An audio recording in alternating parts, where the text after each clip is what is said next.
You know, in a city like Vancouver, you've got these glittering new towers constantly going up right next to buildings from the past. It's this delicate dance between progress and preservation. So what's the real price of keeping history alive?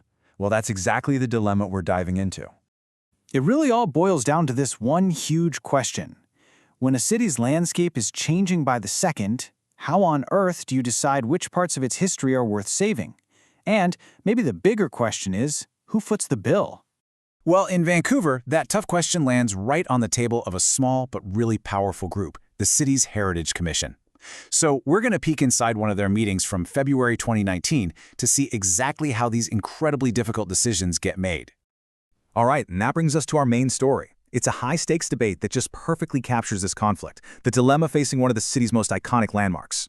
Right at the heart of all this is the Holy Rosary Cathedral. And look, this is not just any old church. It's this absolutely stunning French Gothic landmark, built way back in 1900. I mean, at the time, people were calling it the finest piece of architecture west of Toronto and north of San Francisco.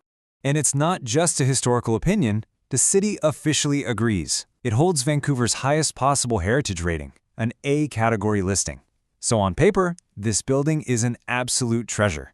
But, and this is a big but, being over a century old in an earthquake zone, yeah, that comes with a massive price tag. The cathedral needs huge and hugely expensive seismic and structural upgrades just to be considered safe for people today. And we're not talking about a simple patch job here. This is a minimum S3 level seismic upgrade.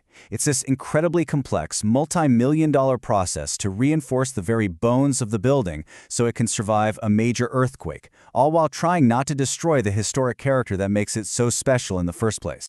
So, with a bill that big, where's the money supposed to come from? Well, the church came forward with a very bold and, as it turned out, deeply controversial proposal. Here's the deal they put on the table. On one hand, the goal was to fund that critical seismic upgrade for the A-listed cathedral, but on the other hand, the cost was to demolish two other historic buildings on the same property, the Rectory and Rosary Hall, and build a new commercial tower to pay for it all. So yeah, you heard that right. They were proposing to sacrifice history in order to save history.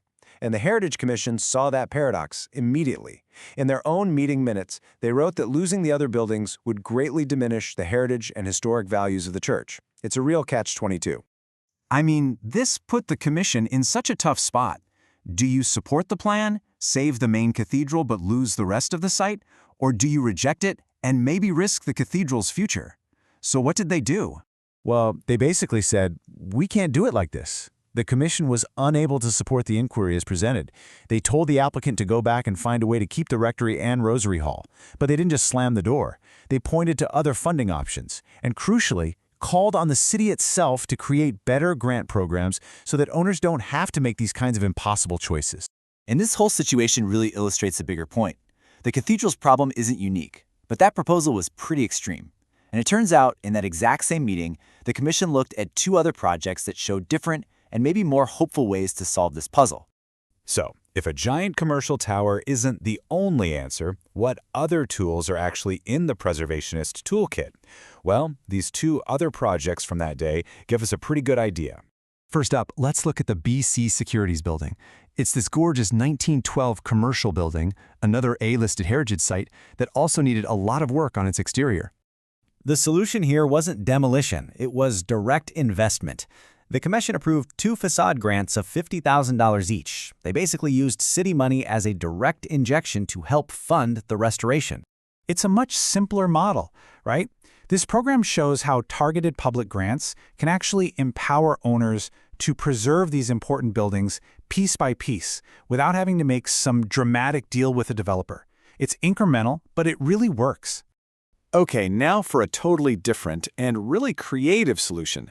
Let's talk about the charming, one-of-a-kind Bramble store, a little neighborhood shop that's been around since 1921. This case uses a special tool called a Heritage Revitalization Agreement, or an HRA. Just think of it like a legal deal. The owner agrees to protect and restore the old building, and in exchange, the city gives them incentives, like letting them build more on the property than the rules would normally allow. And here, it worked beautifully. The HRA made it possible to preserve this rare little grocery store and build a brand new house on the same lot. It's a true win-win.